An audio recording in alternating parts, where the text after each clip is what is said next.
அரியலூர் அருகே சிறுத்தையின் கால் தடம் கண்டுபிடிக்கப்பட்டு இருக்கிறது.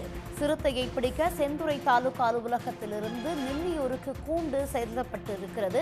அரியலூர் நின்னியூர் காலனி தெருவில் சிறுத்தையின் கால் தடம் கண்டுபிடிக்கப்பட்டிருக்கிறது. சிறுத்தையை பிடிக்க கூண்டு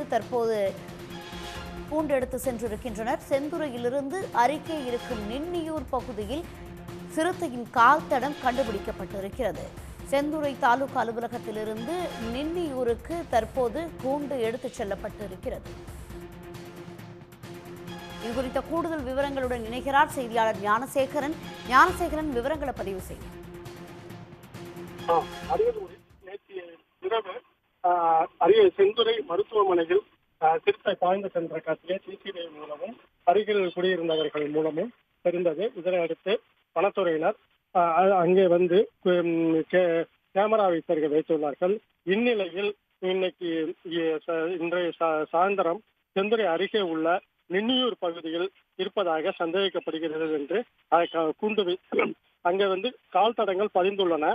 ஒரு சோளக்காட்டில் வந்து இந்த கால் தடங்கள் பதிந்துள்ளதை கண்டு அங்கே சிறுத்தையை பிடிப்பதற்காக வனத்துறை அலுவலர்கள் நின்னியூர் பகுதியில் சிறுத்தை இருப்பதை கண்டறிவதற்காக வனத்துறையினர் அங்கே கூண்டு அமைக்கப்பட்டுள்ளனர்.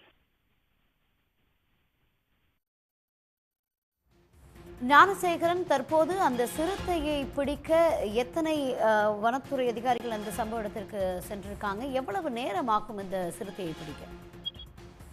சிறுத்தை கால் தடத்தை விவசாயி பார்த்ததை தெரிவித்ததை அடுத்து இங்கிருந்து சுமார் ஒரு 10 பேர் கொண்ட குழு வந்து கூண்டுகளை எடுத்துக்கொண்டு அங்கே அந்த பகுதியில் சுமார் ஒரு 3 இடங்களில் அந்த கூண்டுகளை வைக்க நடவடிக்கை எடுத்து வருகின்றனர். தகவல்களுக்கு நன்றி ஞானசேகரன். உடனுக்குடன் செய்திகளை தெரிந்து கொள்ள சன் நியூஸ் பெல் ஐகானை கிளிக் பண்ணுங்க.